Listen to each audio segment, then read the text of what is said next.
Hello, everybody, and welcome to Sales Chats. This is Eric Quanstrom. I'm rolling solo today. John Golden is out touring this great country of ours on the Memorial Day weekend. At any rate, we are excited because we've got Andrew Jenkins in the house joining us. Say hi, Andrew. Hey, great to be here. Andrew's he is the principal of Volterra, where he helps companies grow revenue and compete to win by embracing social media and social selling strategies, which is something we're going to get into today. Andrew, why don't you tell the Sales Chats audience a little bit more about yourself? Beyond my work at Volterra, I teach digital strategy at the University of Toronto School of Continuing Studies. I've taught entrepreneurship at OCAD University. What many people don't know is I have a background in film production, and I produced a documentary that was in the Toronto Film Festival in 1993. Fantastic. Yeah. I love it. Well, so cut scene, here we go. Let's jump right in because we've got some fun topics to talk about here at Sales Chats. And the first one really, and this is going to go out on the Twitter stream as well, the word omnichannel, right? Mm-hmm. It's such a popular buzzword. What does it take to truly be an omnichannel business? I think to be an omnichannel business, you're talking about providing a consistent experience at every touch point that you have with your customer. Now, it's easy to say that, but it's difficult to do. So what do you actually think of that word omnichannel? I think it has the potential of being yet another buzzword, but it does denote or convey this idea that it used to be direct mail and maybe phone from a marketing and a touchpoint point of view. Now it's mail, email, phone, web, Meerkat, Periscope, Twitter, and so and what will it be tomorrow? I don't know, but again, it really conveys the multitude of channels that we're now either having consumer experiences in or we're having to manage as a business. So let's dig in a little bit, as we love to do here at Sales Chats, and focus solely on the sales function. And when salespeople hear the word omnichannel, those of them that aren't running fast in the other direction going, oh great, another buzzword, are rolling up their sleeves and they're saying to themselves, okay, so what does this mean for me? What does this mean for my customers? And what does this mean for my day-to-day? Well, I think at first they have to confirm which channels their customers are congregating or gathering in. It's easy to say omnichannel, but that doesn't mean that the majority of their customers are in every single channel. Customers will exhibit their behavior and their preferences across channel. Some people are, still traditional with phone or conventional mail. Some people are, just text me. Don't call me. And again, everyone will exhibit their particular behavior. So I think salespeople, from a proactive standpoint, have to be clear about which channels they need to devote the majority of their time to, what their customers are expecting in terms of engagement in those channels, and are they ready to support those efforts in those channels, whether it's content, time devoted, additional resources, whatever is necessary to support those channels. Often we'll advise companies, don't open a channel unless you're prepared to resource it, that you've got a sufficient repository of content to serve it. Don't open a channel just for because our competitors are there, or doesn't everybody need a Facebook page? Well, not necessarily. If you can't manage it or resource it or support it, you're only burdening yourself, and you have the potential of looking or failing, frankly. So can you give an example of, like, perhaps some of your customers that you're working with on a daily basis, how you go in and give them kind of that practical, not only like, are you ready, is there the bandwidth in place, but like the practical steps of, okay, so we've determined that our customers are on right. LinkedIn or Twitter or Periscope or whatever. Right. How do I then go about mapping my organization, mapping their functions to that particular channel? Right. Typically when we go in to a client engagement, what we do is, what some might find odd, is we push social media aside for the moment, and we ask them, what are your corporate objectives? for at least the next 6 months. And we want to make sure that we're mapped to that, whatever we recommend or whatever implementation we're supporting. And we also look at how do you do what you do right now? How does communication flow? How do you track your performance? And as well, how do you think you're doing? Because if you suck at marketing now, there is the potential to draw attention to that fact depending on the channels that you open up or the channels that you double down on if you're already in them. So looking at all those facets first, and then determining where do we emphasize our efforts going forward. We'll do a content audit and an inventory. What kind of content do you have in what form? Is it conducive to the channels that we're talking about? And if it isn't, can we repurpose it? And what's involved in doing that? Do you have the resources, or do we need to support it? It's those kinds of activities. It's a lot of sounds like management consulting speak or situational analysis, but that you'd be amazed at how many people just run into this. It's the bright new shiny thing without the proper consideration of how to manage it, how to roll it out in a systematic but controlled growth point of view. Well, you know, what I hear coming back and kind of synthesizing what you're saying is really you're talking about process, right? Where if you don't go in with a process, even if it's not the most optimal process to start with, you're bound to fail, are you not? Yes, because if there's no shortage of examples of people that are doing social selling and omnichannel efforts in an ad hoc way. And so you'll see several posts on Facebook as an example, and then a few days of silence. And then you'll see a sporadic spurt of tweets, and then silence. And they're not coordinated. It's not to say that you have to have the same content in each channel, and the same thing with LinkedIn. Slightly different audiences, slightly different expectations from a content and engagement point of view. You have to coordinate all that. You have to calendar it so that you're firing on all cylinders in the best way possible. Okay, so let's flip this over a little bit and let's talk about one of our favorite subjects here on Sales Chats, and the customer, right? So who is the omnichannel customer? You know, draw us a thumbnail sketch, and then what do they expect during the sales cycle now that maybe they didn't expect before the rise of certain channels, or even with the abundance of so many channels that they can be reached and communicated to on? The way I see an omnichannel customer is someone who uses multiple channels during their purchase journey or their purchase decision path.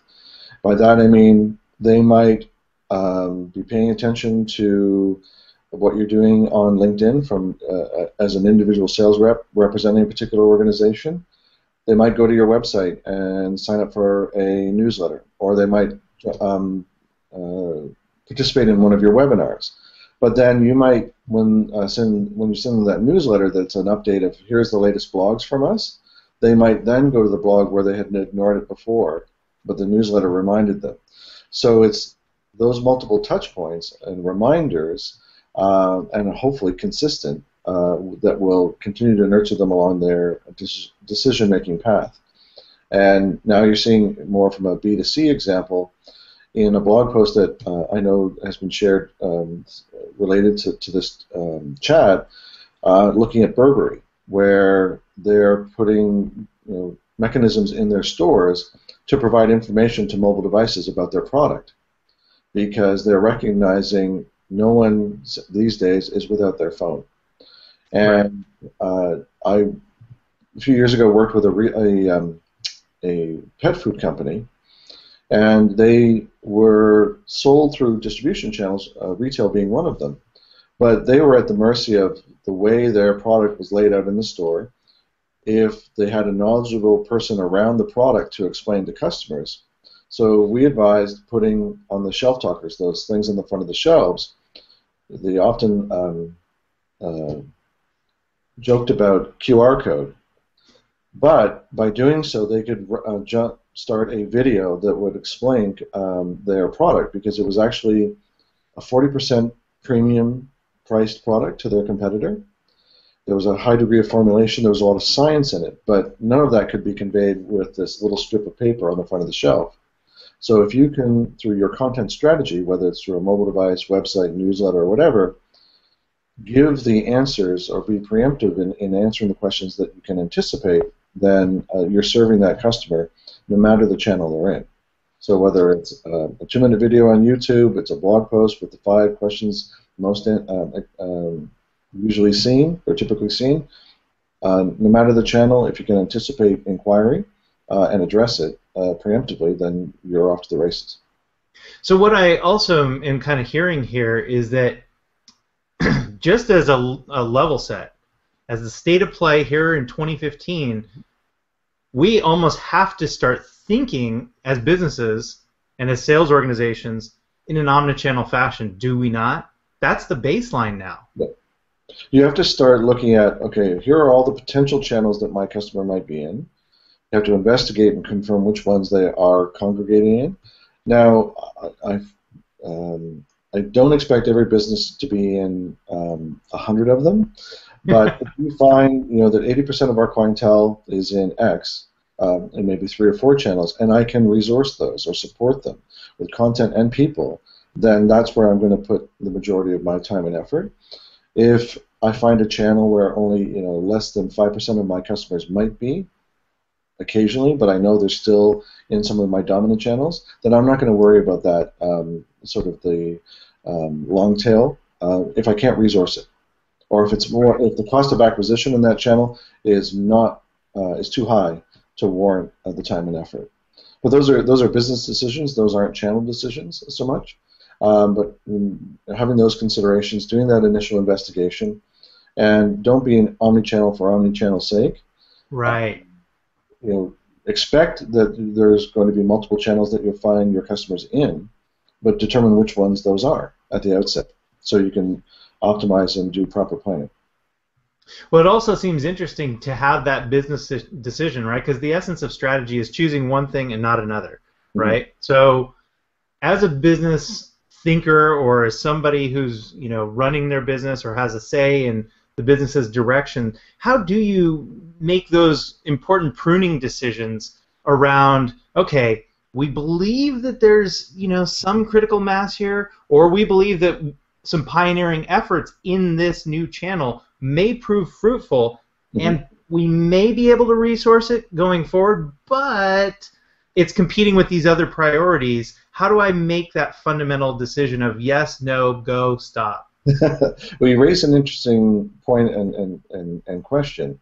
So if you look at this idea of these are the channels that are a given. I must be here. The majority of my customers are here. But then if I look at, as you described it, those channels where if I want to be a pioneer in that channel, I have the potential of beating my competition to that channel. Right. You want to look at that, the idea of the blue ocean strategy, where I create a net new market for myself where I have no competition. So when you look at the likes of Periscope and Meerkat, they're competing against each other, but the innovative marketers who are looking at that and going, what can I do with that my competition isn't doing? And as much as, if we look at Pinterest or Instagram or what have you as a channel, or series of channels, can I turn one of or more of those channels into something that will work for me? Right. If my customer is accustomed to visualizing information, either one of those properties might work. I know in the case of Instagram, it's really, really strong for B2C brands, especially luxury brands. But right. If I'm B2B and I'm not a luxury brand, I have to figure out what, if anything, can I do in that channel, and is it worthwhile? Right. Have I seen any indications of behavior there, or my type of customer being there that I could leverage, or is it worth ignoring and moving on? Yeah, or new spins on old channels, right? So just the other day, I was looking at a company called Switch Video that's doing essentially personalized video emails, where they're literally creating hundreds, if not thousands, of videos individualized for the person that you may be showing up in the inbox of. Is that the mail merge and video comp? Yeah, it is. Yeah, right. So yeah, actually they're up in your area, I believe, too. They're in California, but they're from around Toronto. So yes, they're founded by a Canadian. So very cool idea. But like you said, it's the mashing up of a traditional idea of mail merge with the latest technology. Right. Right. And so then, ultimately it's kind of there's got to be some room for toe in the water, some room for experimentation, some process behind that experimentation that says if we see X, then we'll continue to invest. If we don't see X, then, here's our retreat strategy. I mean, maybe that's one of the more important things to think about, especially as you're trying to train up, arguably a sales force which could have the most turnover in your entire organization, is oftentimes loath to adopt new technology, has various processes already in place. So I can see where slow rollouts that are planned and well thought out, even for if it doesn't work from an experimentation side, might be a very astute strategy. Well, I think to build on what you were saying there, it comes to mind. There was a book by a woman named Jean Littke, who's a professor at the Darden School of Business. She's a Harvard grad, and she wrote a book called The Catalyst, and it's about innovation within an organization. And she talked about the vicious cycle and the virtuous cycle. And the vicious cycle was where someone would do an exhaustive amount of analysis before they made any move on an initiative. But it was one big bet after a lot of research, and if it failed, well, I mean, I have no other options. I put all of my time and effort, and I bet on this. Where the virtuous cycle was this idea of smaller bets, a collection of bets, and incremental innovation. So, as you're describing there, is this idea of can I have a combination of maybe some more substantial initiatives that are well thought out, well planned, but I need to give myself permission or the freedom to do a bit of incremental innovation, test some ideas, test some channels, and give myself the permission to potentially fail. And maybe not, it's still an investment, but an acceptable investment of time or resources so that we can just try this. Right. Hopefully, if you need executive sponsorship or buy-in, that they're willing to say, and if you can make a sufficient case to say, we're doing this, which is traditional and safe and what you're accustomed to, but we're also going to, in parallel to that, try a couple things, maybe with a subset of the sales team. And some of the social selling training I've done, that's what they've done, is they've earmarked the early adopters that would be the most likely to run with it, rather than train a whole sales force on social selling. How are those organizations even screening for that early adopter pool? They've done some internal surveys, asked them not just to gauge their interest, but what, if any, social activity do you now, what kind, etc. It also depends on the role. I recently trained a number of salespeople that were in digital media sales, but they had morphed that way. They come from print, and the company as a whole had evolved from print into digital. So you had a legacy group of salespeople that had evolved from print now to digital. So their skill set had evolved, but now it was adding the other layer of social selling to it. So right. They were in digital to a degree, but now it was complementing that. And what had you seen in those populations as they rolled out to those kind of more limited pools? And then I'm assuming here, but you tell me if this is too much of an assumption, that those pilots were successful and then they expanded the programs? Usually they do. They do expand, but within that, it's this idea that social selling requires this attitude of change management. So within a group that even they've earmarked to adopt social selling or for the training, you'll have, let's just for the sake of discussion say 10 people. You'll have a spectrum within those 10. You'll have some of the 10 that are like all over it and they run with it immediately and they're like ducks in water. Yeah. Where some of the others are like, I recognize that this is where I need to go, but it's going to take me some time to ramp up. And others are saying, well, this is not what I assumed it would be. This is too much work, or I think Twitter is just a waste of time. And so you have that spectrum. And I'm working with an insurance firm right now, and again, it's that same sort of spectrum. They've earmarked their producers, as they call them, for social selling training. One of the sales reps who works in the media industry vertical, he's all over it because he knows his audience is there. Their top performer is all over it because he sees this as a competitive edge. But some people that are in industries that this isn't conducive to, they're like, well, I'll see. So. And by top performer, give us an idea of where he's performing relative to the median, or even, kind of. He's been with the firm for over 15 years. He's the top performer of non-partners in the brokerage. So a really key individual that's quite a contributor. As an example, he's working on he's been working for a year and a half on a program to sell through an association that, when it closes, will be a multi-six-figure commission. Nice. So he's that kind of performer. Right. So it can work, and it does work. But again, what I'm hearing is it's not like these organizations are all just saying, I'm going to adopt social selling tomorrow. Everybody go ahead and try.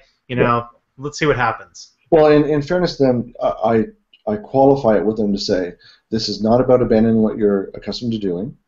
This is a complement to what you're doing. This is about adding more opportunities to the top of your funnel. So as an example, the same top performer, in between some of our training sessions, it was a 2-week period, he added 300 people to his network, applying some of the methodologies that he'd been trained on. So he was, like, as they say, he got religion. He was totally convinced that this was the way to go. So now he's expanded his prospect list by 300 people in 2 weeks. And so kind of like joining together where we started with our first question and what we're talking about now, which is social selling. How do you see omnichannel and social selling just as buzz phrases or buzzwords kind of playing in the sandbox together? Going back to that idea that if we see an omnichannel customer as someone who looks in multiple channels for information, resources, recommendations, or insight as part of their decision-making process, social selling is mapped to that because the social sellers need to be prolific in not every single channel, but a number of channels. They need to be strategic in identifying the channels in which those customers are congregating and exhibiting their behavior.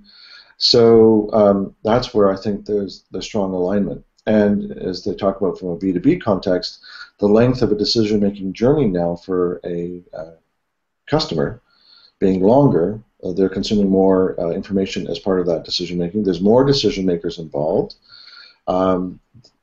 I won't say that they're perfectly matched, but there is a lot of alignment. Yeah, and it's not just about the buy cycle and discrete events either, is it? Either is it? Post-purchase, from a customer service, support, maintaining the relationship, all of that is still multi-channel. Sure, and like you were saying, building your network is something that you're going to have, regardless of one period of buy cycles, which leads us to our third question, which is, today's customers, I think, by and large, in the aggregate, want real-time support. They want, as much customer service that they can get, whether that's instantaneous replies on Twitter or video, where they don't feel like a number. Your call is very important to us. Please hold 6 minutes. But what will we want, tomorrow? How can the average business keep up with that kind of demand, especially when you think about sales as including support as part of the go-to-market?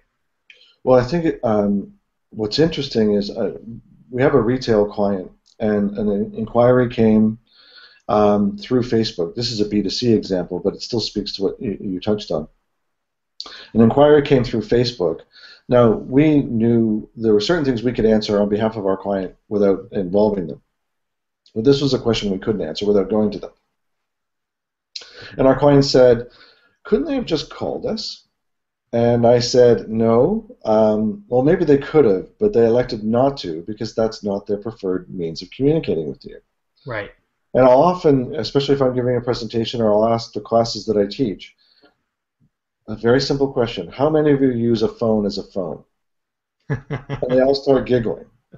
And so when you think about that from a consumer engagement, they won't take my call. So there's, or my cold calling has a potential diminished return. So you have to think about what are the other touch points by which I could connect with consumers, support them. And the other comment that I'll make about this customer service and real-time and multi-channel is there's an expectation now of immediate response or near immediate response by consumers. And the other thing is, I will tweet to you or I'll post to Facebook my problem. I don't care how you as an organization are organized behind the curtain. Right. The onus is now on you to solve my problem. Now, if you're too siloed or your business units are not accustomed to collaborating, that is not my problem. Yeah. I brought my problem to your attention, and now you have to figure it out. So organizations now have to figure out in this omni-channel world, how do I take a problem arising in no matter what channel, bring it into the organization, flag it as a trouble ticket, or this is, we've got people on it, and we know where it is in the process of resolution, know who all touched it in the process, and then get it back out to resolution to the consumer, and be able to track everything and every person that touched that problem. Well, organizations aren't, some are there, but many or most aren't. And I think that's from a what do we need by tomorrow or in the future. Organizations will have to be more nimble or agile in that regard. Undoubtedly, undoubtedly. Well, one of the other things that we love to do with the Sales Chats guests here and experts such as yourself is really get into the mind of how even you organize your own time and your own behavior for optimal performance, right? So go ahead and give us your supercharged sales tip of the day. What are just one of your daily secrets to getting in the right mindset for success? Well, if it's about getting into the right mindset, for me, it's just a matter of what's the one thing I need to do today that when I reflect back at the end of the day will tell me that I made progress today. Did I move the needle? Either did I move someone closer to a decision? Did I move an existing client further in their objective? Where did I move the needle? But just taking it back a bit, when I think in the morning, what do I need to do today to move that needle? So of the 14 things that you're going to do that day, it's focusing back on that one that's going to really, in your opinion, move the needle. Yeah, so if I'm giving a training session, what I want to see happen in that training session so that the participants feel value was conveyed, progress was made. If I'm working on a client engagement, what specific to that client needs to happen? Again, related to progress. If it's, I stayed up till 2:30 in the morning last night to finish off a proposal so it could go today, so it can be signed, so I can start the project next week.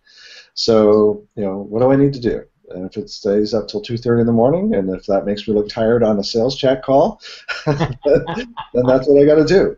And I'm not complaining, or I don't want to sound like I'm a martyr. That's just you do what you have to do. That's right. Amen on that one, on that business front. Sometimes you do have to just pound salt. Yes. Yes, I love that expression. Wow. Well, this has been a lot of fun, Andrew. This has been a really good discussion, I think, filled with a lot of insights around, kind of buzzworthy topics that people are thinking about and they're hearing about a lot in business today. I think you've given some very nice frameworks so that we can be more efficient and productive with how we attack omnichannel, how we embrace social selling in our own organizations, and how we might even go through the process of structuring those types of experiments. So thank you. Thanks for having me. You're very welcome. Thanks, everybody. Remember, Sales Chat's moving to a new time starting next week, Thursdays at 1 o'clock Eastern, 10 o'clock Pacific time in the United States or North America. Have a great weekend, everyone. All right. Thanks so much. Bye. Bye.